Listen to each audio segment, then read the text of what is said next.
Well, good evening, everyone. Thank you for being here for tonight's class, Person-Centered Care at Home. And thank you to dementia-friendly Prince George's County Northern Sector for putting this series together. My name is Lindsay, and I'm coming from Insight Memory Care Center in Fairfax, Virginia.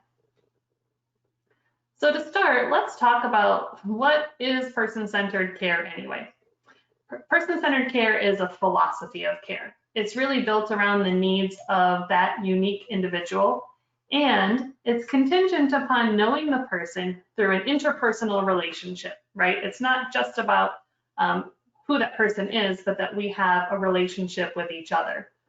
And the person-centered care model focuses on the individual rather than the condition, right? It's a person-first model. It's a person living with dementia rather than a dementia person. And it focuses on the strengths and abilities of that person rather than the losses.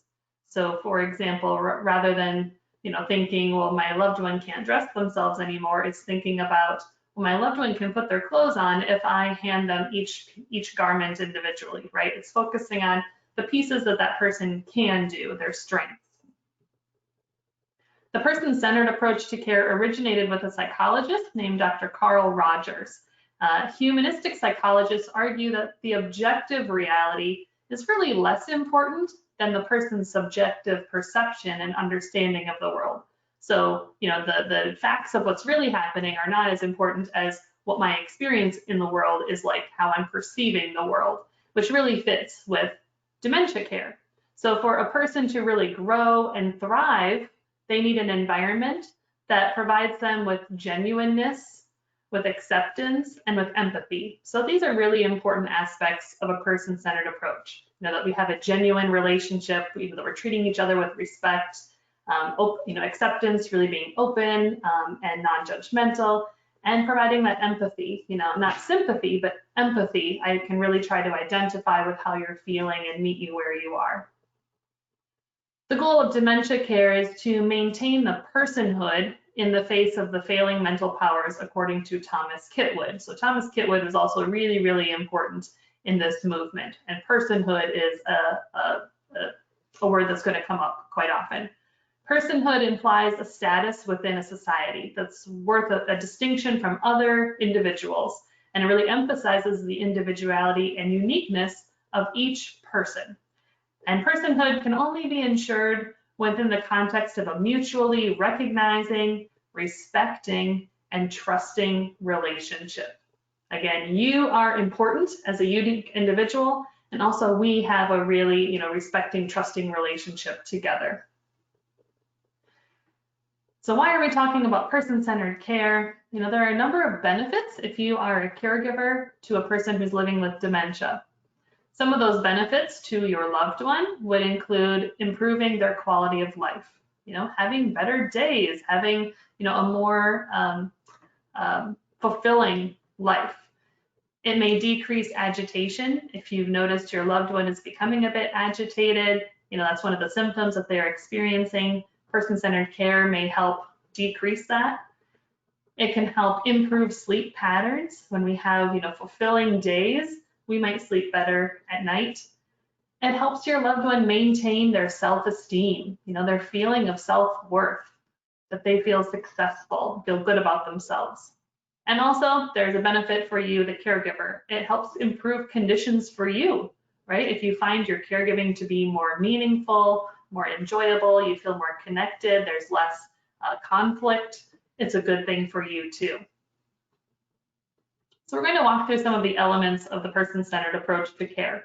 And the first one is building upon the unique qualities of that individual. Remembering that each person is a treasured member of your family. They have a role within your family. They may have responsibilities. They may have skills or gifts that are really important to your family structure. And recognizing that person for what they do contribute to the family. Again, what is that ability? And celebrating that. We want to look at the total person. So not just like a diagnosis, not just the kind of medical, physical type of health, but thinking about the total person physically, mentally, and emotionally. We want to build on the past interests and the current interests of the individual, and we're going to come back to that in a while. And really all of this information, about this unique person and what's important to them and the role that they play in your family, all of this should guide your interactions. So actually, I'm going to have you utilize the question box a little bit earlier here in the presentation. And I want you to type into that question box, what would you want others to know about you? If you were developing dementia and you weren't able to tell someone else something that's important about you, what would you like to tell them? So I'll give you an example from my life. I love to eat cereal every morning. I have a specific type of cereal that I like, a specific type of milk, and that is the way I like to start my day. Don't bring me eggs and toast. Don't, just cereal is a perfect way to start my day. So if you can type into the question box, and sorry, I didn't give you a heads up on this, Catherine, but Catherine, if you could take a look at the question box and see if anything is coming in, what are people sharing that they would like others to know about them if they develop dementia? So this may be things like, favorites, routines. It might be something about your career or your family or your faith or your history, your culture, your hobbies. What's something that you would want other people to know about you? And we have a few answers. Some people said that they love music, they love to vacation, and they like to just lounge around and just be left alone. All right. Those are really important things to know, right? So for example, I'll just take travel out of that. There are lots of people who love to travel and maybe have very specific places they enjoy going.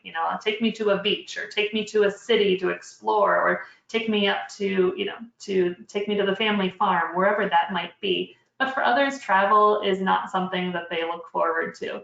And so knowing really specifically what kind of travel somebody likes, maybe something about favorite trips that they've taken in the past, even having access to things like photographs or videos from those trips would be really great tools for a person-centered approach to dementia care. So thank you. The second element that we want to talk about today is recognizing self-worth. We all want to feel needed and respected and worthy. And so when we can focus on the strengths of your loved one, that does help that person feel more confident, right? Feel better about themselves, feel better about the role that they play in your relationship or within your household. So really, again, looking at those strengths and finding a way to reframe when you start focusing on some of the challenges or some of the things that your loved one can no longer do. It's hard when you see those changes. I'm definitely not trying to deny that, but really then trying to change our mindset to look for those strengths. When you notice your loved one doing something that's helpful, something that that you want them to feel good about, it's recognizing that and it's praising those abilities. Thank you so much for helping me put away the dishes. That really was, I really appreciate that. Or thank you so much for holding the door for me. I would have dropped all of my packages, or whatever that might be. Or just, praising someone. You have such a beautiful singing voice. I just love when you sing that song. Finding those things that you can praise helps us feel better as humans. And for your loved one who's maybe struggling more from day to day, not feeling so confident, not feeling quite so able, we want to help them feel more worthy. We want to try to find ways to say yes and give compliments. So rather, if your loved one is seeking something, wanting to do something, rather than saying, well, no, you can't do that. No, don't go there. No, you can't do that anymore. No, that's not safe. Find some way to flip it around to be able to say yes. Maybe your loved one is wanting to go outside. It's not safe for them to go on their own, but I would love to go for a walk too. May I join you, right? Or I'd love to stretch my legs too. Finding some way to make this a more positive interaction and to give compliments. If you're in such great shape, or you're such a you're such a fast walker, let's see if I can keep up with you. I don't know, maybe it's corny, but thinking of some compliments that you can give to help that person feel good about themselves. We really want to be in the moment, be really good listeners. You know, we all recognize when someone isn't giving us their full attention, when they're not genuinely in a conversation with us.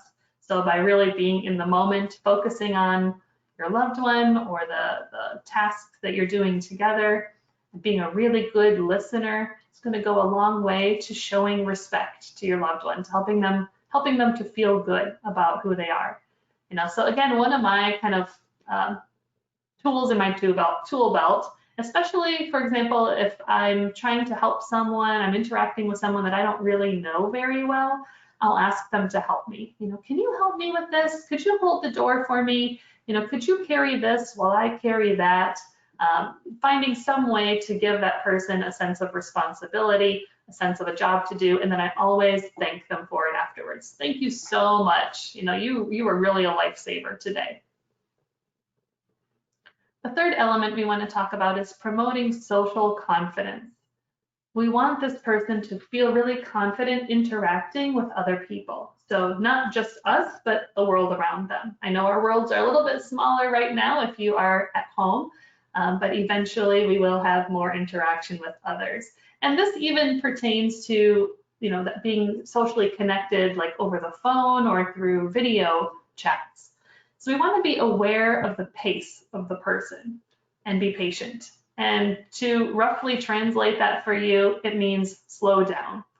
Your loved one is probably taking a little bit more time to, for example, process something that you've said, like maybe you've asked a question or you've given sort of an instruction. It's going to take your loved one a little bit more time to process that and then respond, you know, either verbally or physically. We have to be the ones to slow down our pace a bit and be really patient and really become comfortable with some of those quiet moments. We again want to look at that person's gifts and then just subtly assist for success. So your loved one may need some assistance with something. Maybe it's like a gardening project. Your loved one has always taken a lot of pride in planting flowers, or keeping a garden, keeping maybe the yard really nice, and that might start to become a bit more difficult for them to manage on their own. But looking for what pieces my loved one can do, and then just trying to determine where and how much do I help so that my loved one can be successful. Not, you know, oh my gosh, every time he goes out there to pick the weeds, he ends up picking the flowers too, and it makes a big mess. So rather than saying, well, my loved one can't do any of that yard work anymore, and they're really feeling the loss of something they enjoy, it's maybe how much assistance do I need to provide? You know, for someone in the very early stage, maybe it's just helping to bring out some of the proper equipment so they don't have to search for it in the shed. Maybe moving a little bit further on in the progression, maybe if I sit down, you know, with you and I kind of get you going, you're sort of modeling what I do. Once you get on a roll, I can step away. Maybe for someone else, I really need to sit there with you, right? We do it together. We provide, you know, I can provide some gentle cueing and just make that experience a bit more pleasant and successful for both of us. So just trying to identify how much assistance do I provide? I don't want to overdo. I don't want to take away someone's ability to do something. I just want to provide just enough to help you feel successful. To promote social confidence, we want to really be careful not to talk over the person, you know, not to talk about somebody like they're not there. And I think a couple of the places that, unfortunately, this happens a lot is in front of other family members. You know, how's dad doing? Well, dad's sitting right there, right? Let's not talk about him like he's not there. Or at the doctor's office, you know, maybe the doctor really just talks to that care partner about the patient, about, you know, your loved one who's sitting right there. So how do we include that person in the conversation? So it's not going to make sense to say, you know, honey, what did you do this afternoon?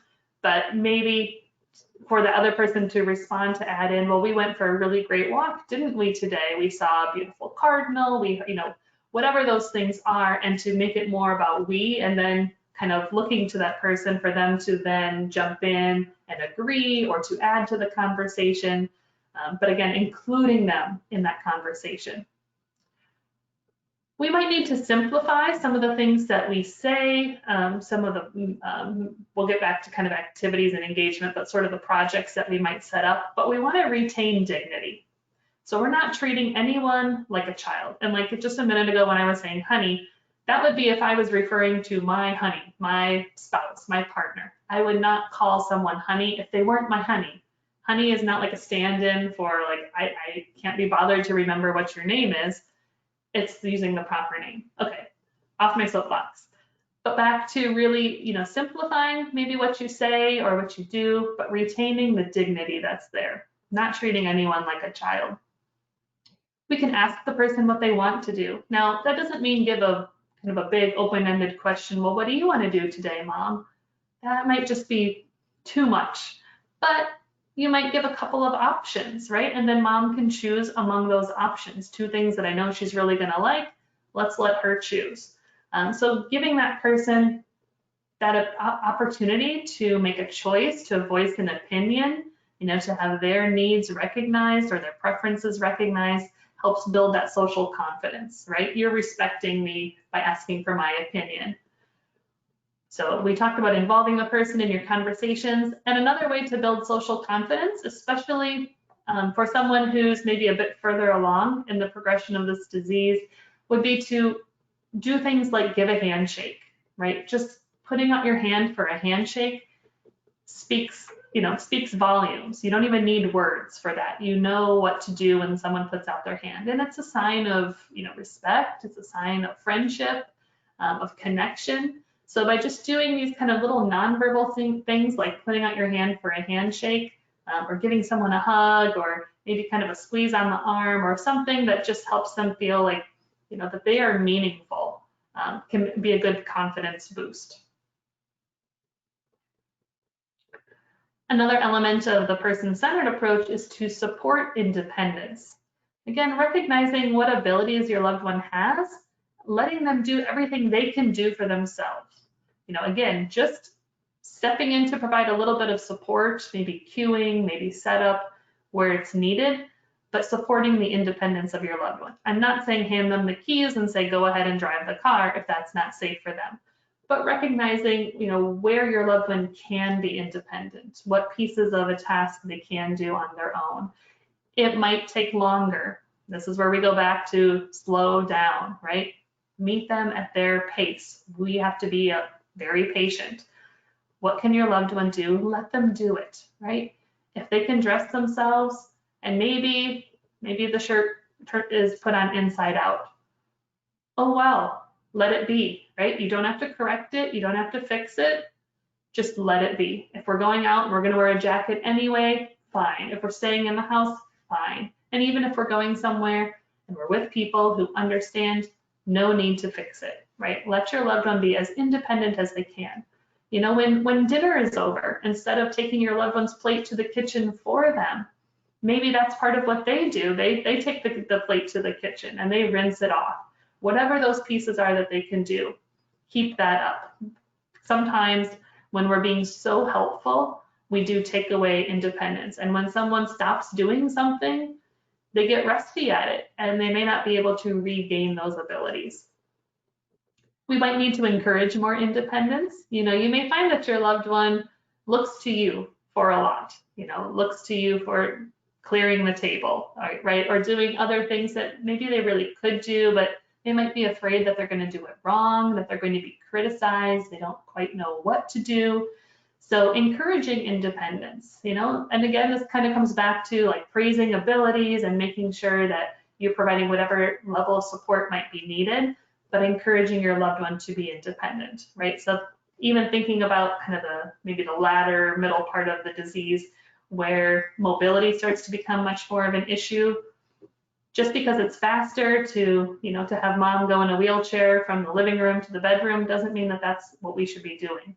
Maybe mom can walk 10 feet of that. Maybe she can walk halfway. Maybe she can walk the whole way, and really having her be as independent as she can. We want to do with someone, not for them. So, we've kind of alluded to this in a number of ways, not taking away someone's independence, but doing something together. So if my loved one does need some assistance, with like an activity of daily living, like getting dressed, it doesn't mean I have to now undress and dress you. It's something that we can do together, that I can provide a little assistance, but you're still a really active part of this too. Or it might be even, kind of in an activity setting. If it's doing a puzzle, maybe your loved one is struggling with doing a puzzle on their own, and rather than just saying, well, let me do it, it's taking so long, let's get this done, it's doing it together. We want to give choices and involve the person in decision making. This is another way for that person to be independent, to have a sense of control, giving choices and allowing that person to be part of that decision making, to be the voice of the decision making. Now, a pitfall is to give someone a choice where there really isn't a choice. So let's say it's time to leave for the doctor's appointment. Rather than saying, are you ready to go now? And they say no, well, you really just kind of gave them a choice, and now they've made a choice, they've given you your answer, and now you have to live with it. I mean, maybe you can ask again in 5 minutes or in 10 minutes, but don't give a choice if there really isn't one, because that's going to backfire on you big time. But think about what choices are available. So let's say, we are going to leave for the doctor's appointment. Do you want to put on your jacket first or your shoes, right? Do you want to take the red car or the white car? Whatever those choices might be, giving those opportunities to be independent. If you notice, you're going out to, let's say, a restaurant, and you look at a menu, and what you hear from your loved one is, I'll have what you're having, whatever you think, whatever sounds good to you. That's a sign that it's really overwhelming to make that kind of choice, to look at so many options and understand them and remember what you've already seen, and it's too much. So again, just giving a couple of choices can be much more successful.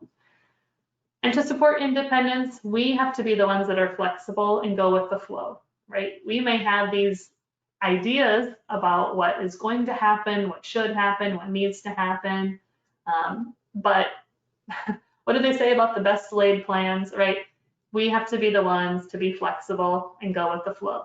You may need a plan A and a plan B and a plan C, or to adjust your timeline. I know one of the caregivers that I've worked with for a long time, he tells other caregivers, just plan on it taking twice as long. Whatever you're going to do, plan on it taking twice as long. Then you become much less frustrated as the caregiver. If we need to get ready to leave the house, and I think that that's going to take us 15 minutes, let's say, plan on a half hour. And then you might be pleasantly surprised if it goes faster, or you might just, it won't be a stressful 15 minutes. It'll be a much more enjoyable 30 minutes, right? Be flexible, go with the flow, follow your loved one's cues. The fifth element of the person-centered approach is to treat every person with respect and truthfulness. So this is kind of a tricky one. This one is more nuanced. We always want to treat someone with respect. That's absolutely, positively, not something that we question. We still show respect. Truthfulness, I think, is where it gets a little bit hard. Do I tell the truth to my loved one or not? So let's start with coronavirus. My loved one wants to know why we can't go to the grocery store, go to the senior center, go do something that they always want to do. So you want to start with the truth. Now, this doesn't mean that you need to tell every single detail of the truth. It doesn't mean that you tell all of the possibly, negative or scary or disruptive types of, pieces of this. But you might start with the truth, right? There's a lot of illness going around, and it's really safer for us to stay home today. So that would be using the truth, not telling too much, but telling the truth. Now, there might be times when it doesn't work to tell the truth. What I would recommend then is talking more in the gray area. So as an example, let's say, grandmother is asking for grandfather, and grandfather passed away, 10 years ago. I'm not going to say to Grandma, I'm sorry, don't you remember that, Grandpa died 10 years ago? If she's asking for Grandpa, she doesn't remember that he died. And by hearing news like that, that is traumatic, right? Imagine if someone told you that the person you love the most died, and it was like the first time you ever heard it. That's an area where maybe we're not talking with total truth here, but we can talk more in the gray area. We don't have to say grandpa's alive, and we don't have to say that he's passed away, but we can talk more in the gray area. You know, oh, grandpa, he always tells the funniest jokes. What was that one that he told me that I'll just never forget, right? Or whatever those things are, obviously grandpa is on her mind. So maybe we can find some other way to just kind of talk about grandpa without actually addressing the question, or kind of put things off. Well, we'll see, you know, using that kind of language, it's not really committal. And if you're not going to tell the truth, if you really have to tell like an outright white lie, evaluate why. You know, is it because this is really what's necessary for my loved one? Their reality is different than mine, and hearing the truth just doesn't fit. It doesn't make sense in their reality. Or am I telling a lie because it's just faster, easier, you know, more painless for me? So thinking, you know, really using integrity as a caregiver. You know, if I'm not going to tell the truth, why is that? So one of the things you do want to consider here is this person, you know, your loved one's past and present values. You know, is honesty, you know, telling the truth, even if it's difficult, something that's always been really important to your loved one? Or is your loved one's philosophy, you know, not philosophy, but the way they've interacted with the world been more like, just tell me what I need to hear, like tell me whatever is going to make me feel better. You know, really kind of thinking about what's important to my loved one and using that as one piece as you make this decision about when to tell the truth.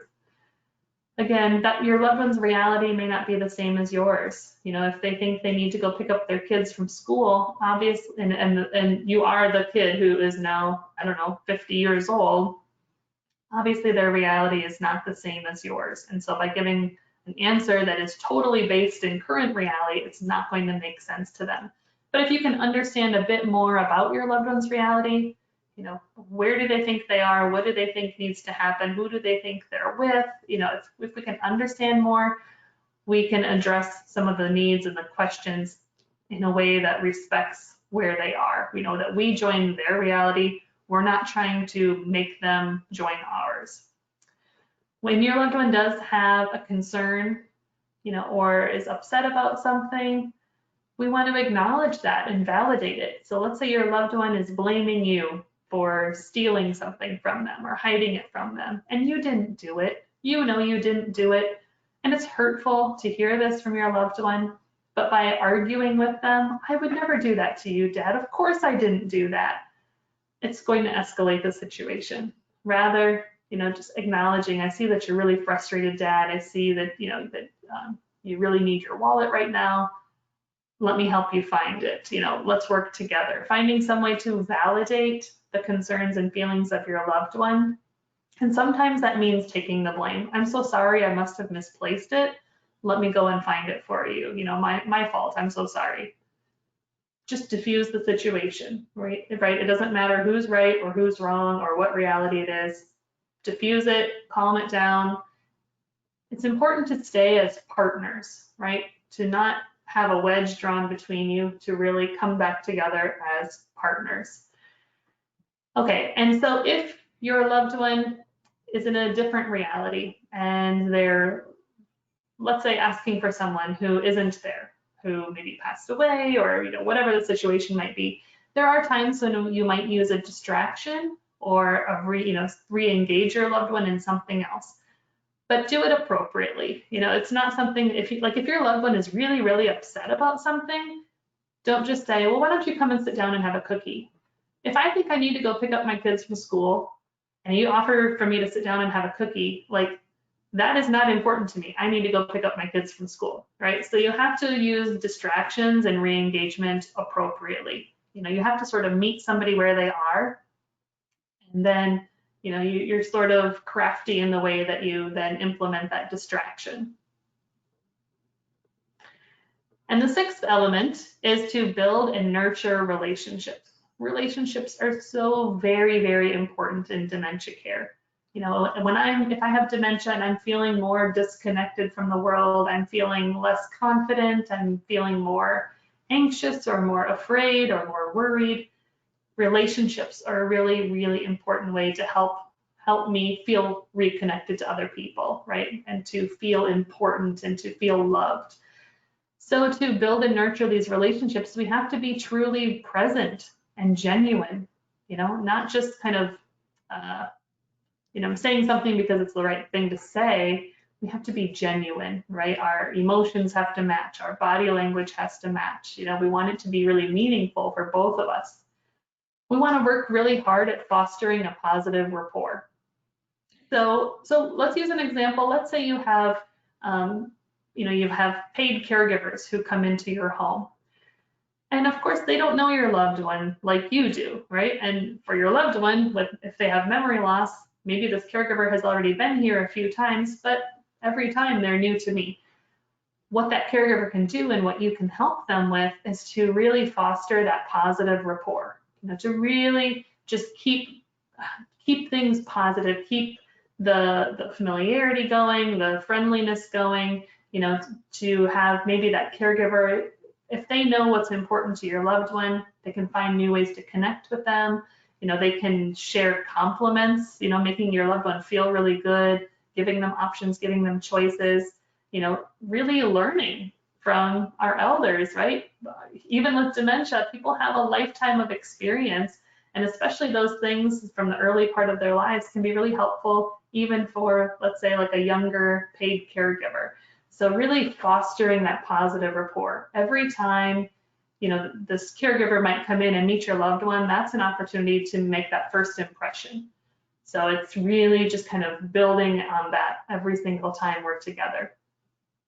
To build and nurture relationships, we want to support your loved one's individuality, what's important to them, and how can that be something that's of interest to me too, that I respect for you, something that we can connect about. We want to help your loved one connect with other people. And so it can be hard when these other people don't really understand how best to communicate with your loved one, may not really understand what, current day-to-day life looks like for you or for them. So really being that bridge to help your loved one connect with other people. And this kind of comes back to building that social confidence, determining where you need to provide some assistance so that your loved one can still connect, can still have that kind of sense of normalcy and relationship with others. To build and nurture your relationship, you're going to want to focus less on what gets done and more on how it's done, right? This comes back again to being flexible. Whatever your vision was may not be what actually transpires. So focusing less on what is done and more on how it's done. So let's use an example of maybe it is gardening, it's pulling the weeds in the front yard. It's less about, making the front yard look as beautiful as we always have made it look, and more on how it's done. How was this experience for my loved one and for me as the caregiver? Was it something that we enjoyed doing together, or was it something that created a lot of tension? Or thinking more, along the lines of an activity of daily living. It's not so much, in a shower or a bathing situation, that every single piece of the body and the hair and everything is scrubbed down and lotioned up and done, top notch. It's more on how it's done. How was that experience? How can we make it as comfortable, as pleasant as possible? And maybe that means, today we're able to wash the upper body, maybe tomorrow or in a few days it's the lower body. Maybe we can use some dry shampoo, finding ways to meet whatever the goal is. And the goal might be to stay clean enough to not have skin breakdown or not to, infringe on someone else's rights by being too smelly. The goal is not, but you must shower every day because that's always what you have done, right? What is the goal? And then how can we focus on making it a good experience rather than, what actually gets accomplished? And you have to give yourself the freedom to make mistakes and to try again. This dementia care is a lot of trial and error. Things are always changing, right? Your loved one's brain continues to change, your mood might change, other variables in the environment start to change. And so we're all going to make mistakes. If you're, you might be that family caregiver who knows and loves, your loved one more than anybody else. You're still going to make mistakes. You might be a professional who cares for other people and you've been doing this for years and years or decades. You're still going to make mistakes too. We know that that's part of being a caregiver, that we might make mistakes, but we try again. And then I want to talk about engagement. Engagement is a really important sign of well-being, of person-centered care, of having a great quality of life. One of the ways that we can engage our loved ones is spending time visiting and reminiscing. So this is not talking about current events for most people. It's not talking about coronavirus. It's not talking about, all the things that the grandkids have been up to recently. It's really, visiting and talking about topics that are important and familiar to your loved one. And reminiscing is a great way to do that. Talking about things from long ago, childhood, teenage years, maybe young adult years, just depends kind of where, what memories are available to your loved one. But reminiscing is a really great way to connect. I mean, as a granddaughter who had a grandmother with dementia, those were some of my most precious moments for us together, was when we were reminiscing and she was telling me about growing up on the farm, and and I'd ask her questions about it, and she would just light up. And those are some of my favorite times together. You want to find activities that you can do together. So I'm going to use my grandmother as an example again. She had dementia for about the last 10 years of her life. She was in a nursing home. She was in a wheelchair most of that time. And she was very aphasic. Her type of dementia, it was difficult for her to form sentences and get them out. So it really wasn't very successful for those last many years of her life to come and have a back and forth conversation. It would be really frustrating for her, but rather we would find things that we can do together. And of course, I'm initiating these things, right? But I'm setting them up and I'm giving her options and, making her part of the experience. But we would do things like I would take her, with her wheelchair, and we'd go for sort of a ride around the building. We'd stop and talk to some of the nurses or the other residents and families. We'd go outside and sit on the patio and get some fresh air. I'd bring some of her favorite treats, with me when I come for a visit. We'd go sit by the fish tank. We'd look through pictures of some of the grandbabies. We would find things that we can do together that didn't always rely on conversation. So hope that helps you too. Look for things that are meaningful and purposeful to the person. So if your loved one was never an exerciser, sitting down in front of the TV together to follow an exercise program for 30 minutes might not be up their alley. Definitely try it. Trial and error. You never know what's going to work. Try it. But if you find that it's not effective, you find some other way. How did your loved one get movement previously? Did they bike? Did they work outside? Did they walk? What did they do? And how can I, now help adapt those interests for what the current abilities are? Thinking about things that are meaningful and purposeful, not just busy work, not just passing the time, but things that truly are going to engage your loved one. You do want to continue involving your loved one in your conversations and in your activities. So let's say your loved one has late-stage dementia. They're, minimal verbal interaction, probably physically, there are a lot of, that person might be in a wheelchair. It's difficult for them to initiate a lot of movement on their own, but still including them in your conversation and in your activities. So when you're visiting, maybe your loved one's not talking back with you, but just you talking, hearing the soothing, familiar sound of your voice can be really comforting. So maybe it's you talking, just kind of casually about what you did today, about how the weather is outside, talking about some topic that would have been of interest to your loved one. Maybe it's singing a song together, or involving your loved one in activities that you're doing. So if you're trying to, prep a meal, maybe there's some piece of that your loved one can do with you. Can they scrub the potatoes at the sink, while you're over there working at the stove?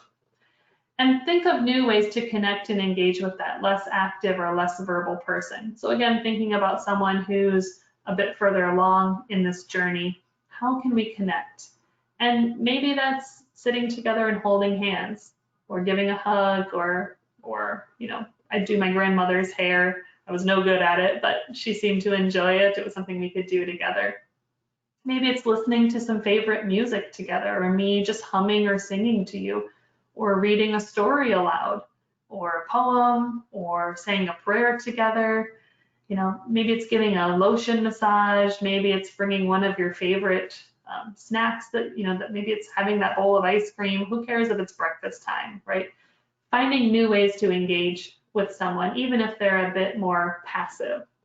You're just looking for different sort of indicators that they're engaging with you. In the early stage of the disease, you're looking for that conversation, you're looking for that interaction. But maybe towards the latter part of the disease, you're looking for eye contact. You're looking for a little, crack of a grin in their mouth, or a squeeze of their hand, or a drumming of the fingers, or reaching out, or something like that. So for person-centered care at home, since I'm sure everyone's at home right now, we want to think about meaningful activities that make use of those remaining abilities. I know you have a lot of time to fill at home, right? You have, sort of sleeping hours, and you have like meals and activities of daily living, but then you have a lot of time that maybe previously was filled by an adult day program, or running errands, or seeing a friend, or something else. So thinking about what would be really meaningful for my loved one, and it's being kind of intentional throughout the day. Increase the quality of your time together. So doing things that both of you enjoy is going to be really helpful. If you both love sitting out on the balcony or the deck and getting a little sun or a little bit of breeze, great. If you love putting on kind of a favorite song, a favorite genre of music, and dancing around in the living room, great. If you love reading to each other, before bedtime, finding the things that you both really love so that you're both having more good moments throughout the day. And setting up a routine, having some structure in your day is going to be really, really helpful. And that's what a lot of people, I think, are missing right now. I mean, missing the social connections with others, but also missing that routine of having, something to get up for in the morning, a place to go, a thing to accomplish, and having kind of these mile markers throughout the day. Even for someone who's living with dementia, who may not be able to follow a clock or remember that you said in an hour we're going to do something, that routine is really important for that internal clock, that kind of subconscious comfort with how my day is going.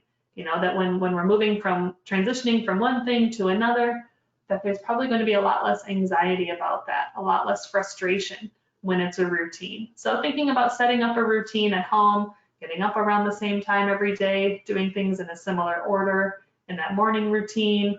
Maybe it's after breakfast, we sit down and we read the paper together, or I read some articles aloud, or we go outside for a walk together for a few minutes, or we put on a favorite show or favorite music. Having some familiarity from one day to the next can be really, really helpful in lowering the anxiety and frustration of your loved one. And it's good for you too, because you don't have to rack your brain with like, well, what are we going to do next? It's having you have your flow, right? And you just go through the day, in a similar way. You have things that make it special, but you have some consistency in the flow. So again, I guess I've already commented on routine, setting your loved one up for success. So let's say your loved one is, coming out of the bathroom in the morning. Maybe you have the clothes laid out on the bed for them, and then they can dress themselves, right? What do I need to do to help make my loved one successful? Or setting up that painting project. Once it's set up, they can take it from there. Or once I, help get the paintbrush in their hand and help them get started, then they take it from there. What pieces do I need to do? So the routine is important, and really thinking about the environment. Is it a calm environment? Is it a comfortable environment? Or is it kind of a chaotic or stressful environment? Thinking about what times of the day things will happen, and then what happens right before, what happens right after. Thinking about the difficulty of the activity and making sure it's kind of the right level for what is successful for your loved one, and thinking about how to stimulate the senses, right? How to incorporate, wonderful smells, or, really visual items, or maybe some music or other kinds of sounds that would be pleasing or comforting or engaging for your loved one, and including these sorts of things throughout the day too. So these person-centered activities can help decrease depressive symptoms for your loved one. It can improve their self-esteem, make them feel really good about themselves and what they're doing in their day. It can improve sleep habits, especially thinking about that meaningful engagement and the routine can really help regulate sleep patterns. It can increase mental and social stimulation, which I think is one of the big things that individuals living with dementia are missing right now. If especially those who maybe used to go to a day program, they're really missing that stimulation. And so being able to provide that at home in a different way. Having person-centered activities can minimize behavior changes. So it's being strategic, like I mentioned a while ago about the distraction and the re-engagement. If you notice, for example, your loved one starts to kind of sundown, like their behavior changes later into the afternoon or into the evening, maybe around now when it's just starting to become darker outside. If we have person-centered activities before that behavior change occurs, that can help minimize that behavior change, right? So if rather than kind of walking around the house wondering what I should be doing, it's getting dark outside, where are my family members? They're not here, even though you are there. Maybe it's putting on some of that favorite music that we can dance around to, or having, a really kind of mellow project that we can work on together, look through a photo album, right? We can help minimize some of these behavior changes that are, just so uncomfortable for your loved one and challenging for you. And having these person-centered activities can reduce your stress as a caregiver, right? That you find more meaning in your caregiving experience. You see your loved one engaging, you see their positivity, their appreciation for you. You feel more, just feel more satisfied with what you've been doing, have more enjoyable moments together. So in the last few minutes, I'll just kind of run through a few different kind of categories of activity ideas. And I want to remind you too that if you are listening to this live, you can type any questions or comments or ideas that you have into the questions box, and we will address those at the very end. So some physical activity ideas at home, different kinds of chair exercises, or if your loved one can stand. Like you need to know what you need to do to make sure they're successful. And of course, we don't want to, we don't want to promote falls. You want to be there. But if your loved one can stand, it's great to exercise in a standing position to keep up those skills. Maybe it's stretching, maybe it's walking, dancing, or something that's a little bit less exercisey, but still very physical, like gardening. Some different creative activities to implement at home. Coloring pages, especially things that are very adult in nature, like mandalas, which are kind of these circular patterns. Or maybe it's pictures of nature or animals or something else that would be, familiar and of interest to your loved one. Might be doing different kinds of craft projects together, watercolor paintings. Watercolor is very kind of forgiving. And so that's a great type of activity that you might engage in together. Aqua paintings are really cool. If you don't know what this is, you can do a web search for it. Aqua paintings are, kind of looks like a white piece of sort of like cardstock, but you just paint with water. So if the watercolor paintings with the palette is too complicated, you really just need like water and a brush. And when you put the wet brush on the aqua painting, the painting comes through. So really great for those in kind of the latter middle stage of the disease, where really it's just a matter of getting the brush to the water to the paper. You might do some flower arranging at home with either real flowers from outside, or maybe it's silk flowers that you have around. Maybe it's a sculpting type of activity. I like Crayola's Model Magic, I think it's called. It's kind of a white, not quite a clay, but sort of a squishy substance that you can, sculpt something out of it and then let it dry. You can also make your own, look up a recipe basically for Play-Doh, really basic ingredients that you can use to work on together with your loved one. You might even add a drop of aromatherapy or something else to make it, really unique and engaging. And you might consider putting together a scrapbook or a photo album at home. Some sorting activities, and again, you want to find what's the thing that's right for my loved one, what's familiar to them, what's meaningful. Maybe it's, clipping and sorting coupons, it's sorting through recipes, maybe photographs, maybe it's Scrabble tiles or poker chips or coins, hardware parts like separating nuts and bolts, those sorts of things. Maybe it's matching socks, finding what's familiar to my loved one. And these sorts of activities can be done over and over again if you find that they're successful. And if you're, it's just something that if you might do it today, but you might be able to do it again tomorrow, right? You might be able to utilize these sorts of activities multiple times. Some cooking activities at home, again, depending on what your loved one is able to do and, feel successful at and is safe to do, helping you prep some of the food. Maybe it's washing the fruit or scrubbing those potatoes, maybe washing dishes. Maybe it's the stirring. You might be, baking some muffins or something. If you put the ingredients in, maybe your loved one can do the stirring. Maybe they can help sort. Maybe they can read the recipe aloud to you. Again, figuring out what's the right piece for them. Music at home. Music is so powerful, and I would encourage you to have music on much more often than you have the TV on. But you do want to maybe personalize the playlist, coming up with what are songs that are really meaningful to your loved one. Again, thinking back to like those teenage years is a really powerful kind of musical time, emotional time in our lives, and thinking about favorite music. Maybe it's musicians, maybe it's watching musical films.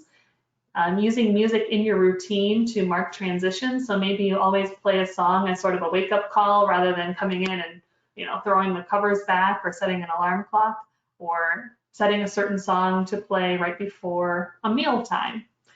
You want to make music part of all activities of daily living, part of dressing, part of showering, those challenging parts of the day. Utilizing music can be a really, really good mood lifter and a really good distraction for more unpleasant activities. And one of the things you might look into is called a music and memory program, which is really all about creating personalized playlists for someone, for older adults, with music that they love. Again, thinking back to like teenage years, what kinds of music would be really powerful. So the first step is to kind of gather information about what music is or was meaningful to the person, then collecting those musical files or songs on a computer, and then loading them up onto an MP3 player, like an iPod Shuffle or a SanDisk MP3 player that can be given to the person to be enjoyed, which doesn't mean like you just hand it over and expect them to take it and run with it, but that, that you have available that you can turn on, that you can help your loved one put on. I generally would not suggest these earbuds. I would do those over-the-ear types of headphones. But again, there's a lot of trial and error here. And utilizing music, you see here in the picture, we've got Grace with her headphones on, a big smile on her face. Utilizing this personalized music can give pleasure to the person with more advanced dementia, can increase cooperation and attention, and reduce resistance to care. It can reduce agitation and sundowning symptoms. It can enhance engagement and socialization, and it provides a really valuable tool for the effort to reduce reliance on antipsychotic medications. So if your loved one does have some behavioral symptoms that are challenging, rather than resorting to a medication, which may be sedating or have other kinds of significant side effects, it might be trying some music therapy instead. And so lastly, I want to just share with you this quote: how we spend our days is, of course, how we spend our lives. And to me, it's in dementia care, it's more like how we spend our moments is how we spend our days. A good day is just filled with lots of good moments. Not every moment's going to be great, but you're going to have lots of good moments, and recognizing them and being intentional about creating good moments is really helpful. So we want to continue to provide meaning and fulfillment. We want to work to understand where your loved one is cognitively, physically, and socially, and then meet them where they are. We want to set your loved one up for success, not for failure. We have to be the ones to be flexible and adaptable. Join together with your loved one in activities that your loved one finds fulfilling and that you both find meaningful. And then just really being intentional about making meaningful memories and sparking connections. And you are going to have lots of wonderful moments that will add up to wonderful days, and of course, better quality of life. Dementia doesn't rob a person of their dignity. It's really our reaction to them that does. So we want to make sure we are seeing that person for exactly who they are on the inside, and not just the dementia. And again, I'm Lindsay, and I come from an organization called Insight Memory Care Center in Fairfax, Virginia. And so on the screen are some of the programs that we offer for care, education, and support. And in particular for family caregivers, I want to share with you that we do have a number of classes available, support groups, consultations, and lots of services that are available and open to the public. And later on will be a slide with my contact information, and I invite you to get in touch with me if there's any way that I can help you. But now, for the last moment, I want to turn it over to Catherine to close us up. Thank you, Lindsay, for such a great presentation. I hope this was helpful for all of you guys that are viewing this webinar.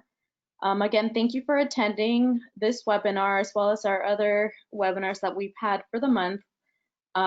Please check your email for our upcoming June events. We have one scheduled for June 4th and also June 11th. It will be with Mark Ash. He will be discussing what it means to stay healthy, tips and resources to help your loved one age at home safely. And we will also be featuring Carrie Hythen from Comfort Care, Home Care for Prince George's County. He will be discussing common safety risks, the impact of dementia on home safety, and improving home safety.